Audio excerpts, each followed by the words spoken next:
écrit. Ah voilà. Qu'est-ce que c'est beau. Alors moi, à ma connaissance, il y en a une dizaine de principales. On parlait dans le micro. Hommes et femmes. Et en tout cas, quand on les... j'ai l'impression d'être pisté là. Quand on les danse, il n'y a pas vraiment de distinction. C'est-à-dire les oreilles sont utilisées aussi bien pour les hommes et pour les femmes, que ce soit des hommes ou des femmes. C'est-à-dire, je vais donner un exemple tout bête, Yemaya qu'on a étudié tout à l'heure. Yemaya, c'est la déesse de la mer, des océans. Et tout le monde peut être Yemaya. Tout le monde peut se servir de Yemaya dans sa vie au quotidien parce que c'est la maternité, ça doit être la fécondité aussi, je crois. La mère universelle, la maman de tous les orishas. Exactement. Donc on peut en avoir besoin dans notre quotidien. Comme par exemple Chango, lui c'est la virilité, mais c'est aussi la force. Donc quelque part c'est aussi la bravoure, c'est un guerrier, etc.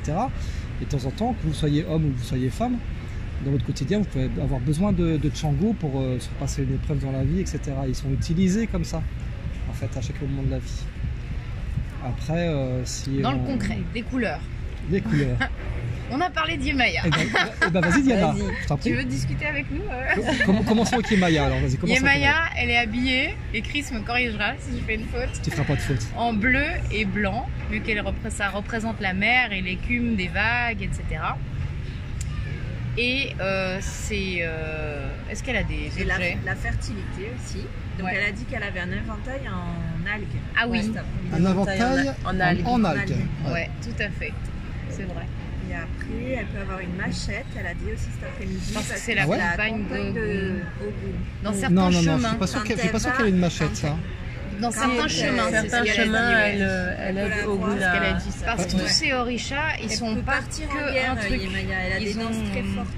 Elle a parlé de chemin. C'est moi qui l'ai interrompu. Elle peut se mettre en colère, ça je sais. D'ailleurs, c'est ce qui s'est passé à la fin. Quand on dansait, à un moment, c'est devenu beaucoup plus brutal. Vérifie, c'est combien de minutes? Et non, ça peut y aller, tu peux faire des heures. Ça marche. Et autant elle est dans les eaux douces, mais elle est aussi dans la tempête, dans la mer. Et du coup, mais de là... mais pas dans un peu. Les eaux salées. Non, elle c'est aussi la tempête. Oui, mais tu disais les eaux douces. C'est pour ça que je disais, mais c'est douce, pas les eaux douces. calme. Ah, voilà. Pas douce, calme, parce que les eaux douces, c'est eau salée, mais calme. Voilà, calme. La mer tranquille ou la mer agitée. Ou la mer agitée. Mais à ma connaissance, elle n'a pas de machette. Par contre, ce que j'ai entendu tout à l'heure, c'est qu'elle est des fois avec Ogun, et Ogun, il a la machette. Oui, mais elle a aussi la machette quand ça, je sais des pas. fois elle peut partir en guerrier. C'est peut-être celle d'Ogun qu'elle emprunte, elle fait un chemin. Je sais pas. Elle parlait de chemin de la guerre et qu'elle avait une machette, et j'ai déjà vu des Yemaya très en colère. D'accord. Très en guerre, oui, avec des machettes. Ok, bah à vérifier. Et Oya aussi. Oya, c'est la guerrière. Aussi, elle a alors c'est un autre. Oya, c'est un autre orisha, elle est multicolore. Ouais. C'est la déesse de la tempête, du vent, gardienne aussi, des cimetières. La gardienne des cimetières et des défunts. Ouais. Et elle est avec des queues de cheval blanches, elle en a une dans chaque main, et elle peut aussi avoir des machettes de temps en temps. Qui s'appelle, je crois, Iruke. Je crois cette queue de cheval. Ouais, c'est ça, exactement, ouais. Iruke. Noir. C'est la queue de cheval à elle. Et elle crie quand elle danse parfois. Et Yemaya, Oya, elle est très en colère parce que je crois que justement, avant c'était Oya la déesse des océans. Et il y a eu un truc avec son mec, elle s'est fait destituer son mec par Yemaya, et je crois que du coup Yemaya a repris du coup son titre de déesse des océans en fait. Et ça permet de faire une parenthèse, les histoires entre les dieux et déesses. Il y en a plein. Top modèle, c'est le bordel. bordel. Et les histoires sacrées s'appellent des pataking. J'adore ce mot, alors j'ai envie de le dire. Voilà. D'ailleurs, des fois tu crois que c'est le fils, mais en fin de compte c'est le mari. Ils sont il y a plein d'inceste, c'est un peu horrible. compliqué. C'est Dallas en fait. Elle a dit tout à l'heure. D'ailleurs, faut pas que essayer de comprendre. La plupart, pas tous, mais la plupart des orishas c'était des enfants de Yemaya. Quasiment la totalité. Ouais. Sauf Parce que c'est la mère universelle. Sauf que ces enfants ils se tapent sa Yemaya aussi quoi. Exactement. Ouais, bah il y a aussi. Comme dans toutes les mythologies, hein, je crois.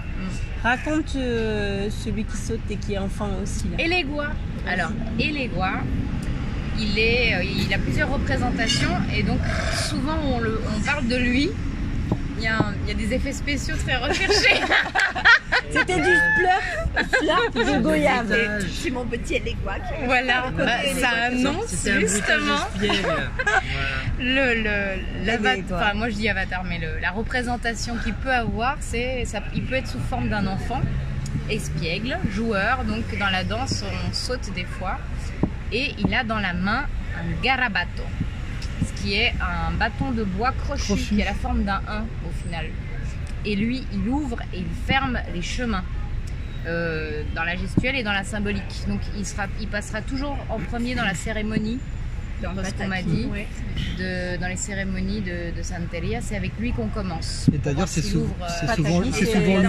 Et dans le pataki, dans les histoires sacrées dansées, des espèces de comédies de théâtre dansées, c'est aussi Elegua qui va rentrer en premier sur scène et danser en premier. Quand vous entrez chez un Cubain. Et danser en dernier aussi. Il ouvre et il ferme. Cérémonie aussi, pareil, tu auras Elegua qui sera chanté à la fin de la cérémonie. Et quand vous allez chez les Cubains, souvent derrière la porte, c'est Elegua qui est derrière la porte. À gauche. Aussi. À gauche de la porte. Elegua est habillé en rouge et noir. Principalement, mais pas que. Il peut y avoir d'autres couleurs, Elegua, mais la couleur principale, c'est rouge et noir. Rouge et noir. Je sais pas, j'entends aussi ce mot, mais je sais et pas. Autrement, il y a une chanson Obatala. Ça, c'est Itu que quieres que te den de Adalberto Alvarez. Mais ils en parlent de beaucoup. Et Elegua peut être aussi en vert et noir, comme Ogun en fait. Alors, Elegua peut être aussi en vert et noir noir. Et rouge ou vert et noir. Faire pause pour les assiettes. Mais après, est-ce que je peux reprendre? Oui. Ouais. Le Batala, non, je vais pouvoir faire un autre. Oh, oui, c'est pas grave. Il y en a à raconter grave sur les orichas. Non, mais c'est bien comme vous faites juste un peu. Alors, on était donc sur Elegua. Et ce qui est important avec Elegua, comme Dina le disait tout à l'heure et Véro aussi, c'est lui qui ouvre les chemins. Donc les chemins aussi bien au niveau physique, c'est-à-dire avec son petit galabato, il ouvre les chemins dans les gens qui se baladent, etc. Mais c'est lui aussi du coup qui commence les danses, mais c'est surtout lui qui ouvre les chemins de la vie. Et en fait derrière les divinités, c'est pas que de la danse ou que des histoires, c'est aussi des choses qui sont utilisées au quotidien par les gens.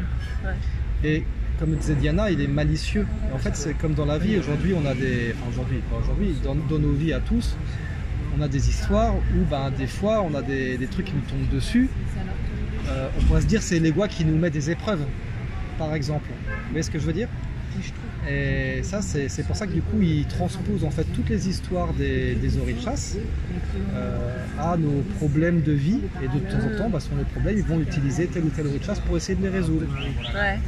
Et Elegua, il est très représentatif parce que il faut prier essentiellement Elegua pour avoir un bon chemin sans trop de problèmes. Mais vu qu'il est malicieux, de temps en temps, il peut mettre du bâton dans les roues. Ouais.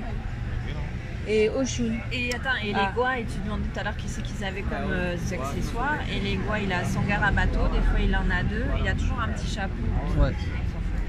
Et il a une besace des fois.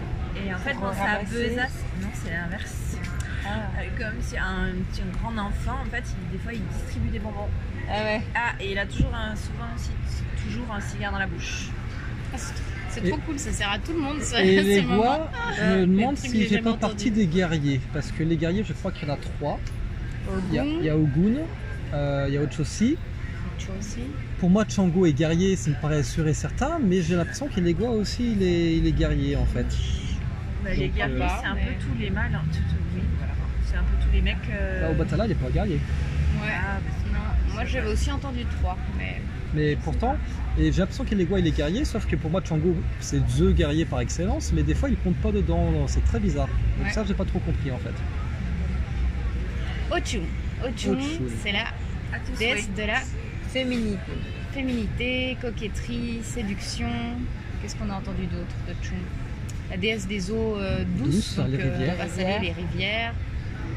Et elle est habillée en jaune couleur or. Ouais.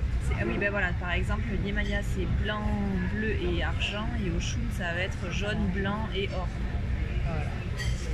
Et on la voit des fois avec du miel, avec des fleurs. Elle se met de la crème, on n'est pas dedans. C'est tout ce qui est coquetterie. Elle lèche le miel, elle en met sur le corps de ses amants pour mieux les lécher aussi. C'est un peu l'idée. Elle regarde miroir souvent, aussi. elle fait voir souvent ses bracelets aussi quand elle danse. Ah oui. Elle se coiffe, elle se regarde dans le miroir. Tu aurais dû prendre une vidéo pour la. Et il y a Pour le parfois visuel, pour les il gestes. peut y avoir des mouvements qui ressemblent avec ceux de Yemaya, mais au Chung c'est plus doux. Tandis qu'Yemaya, elle aura le côté sec des vagues qui s'écrasent, parce que tu essayes de faire ça avec ta jupe, de rabattre, tu vois, comme l'eau sur un rocher, Ouais. etc. Et au Chung, Elle est plus moi, fluide. souvent, en tout cas, on m'a dit le buste pas sec avec au Chung. C'est pas du tout Ça le même doit- mouvement de buste. Ça doit rester doux. D'ailleurs, Ouais. Ochun, elle s'énerve pas, je crois pas. Hein. Non. Elle s'énerve. Ouais, elle rigole. Alors, celle qui rigole, alors, c'est voilà. elle a ce rire de séduction que je ne sais pas faire. Ouais, je sais pas faire. C'est horrible quand on doit faire ça en cours. Il faut le faire, oui, dans la danse, dans les pataqués, tout ça, la danseuse au Shun, elle va, si tu la vois Donc, rentrer sur scène, elle est tout de suite très les gars rapidement. aussi, elle- les filles. Ouais, Il y ouais. a aussi les Ah Bien oui, sûr. Alors, pareil. chacun a son visage. Et les Gois, quand il rentre, le danseur, enfin, il incarne quelqu'un d'espiègle, donc il sourit, il rit. Tu vois, il a les yeux qui pétillent. Yemaya, quand la danseuse, une bonne danseuse de Yemaya, elle va avoir un visage fermé. Parce que Yemaya, elle est très sévère, même si elle est calme et tout, elle a un visage très fermé. Elle en impose, quoi. Et la jamais. matriarche. Et alors, si Ouais. t'as une danseuse qui sourit quand elle fait Yemaya, c'est que c'est pas une top danseuse, elle incarne pas, Ouais. elle incarne pas le personnage suffisamment. Oshun, on a dit qu'elle riait, elle sourit tout le temps.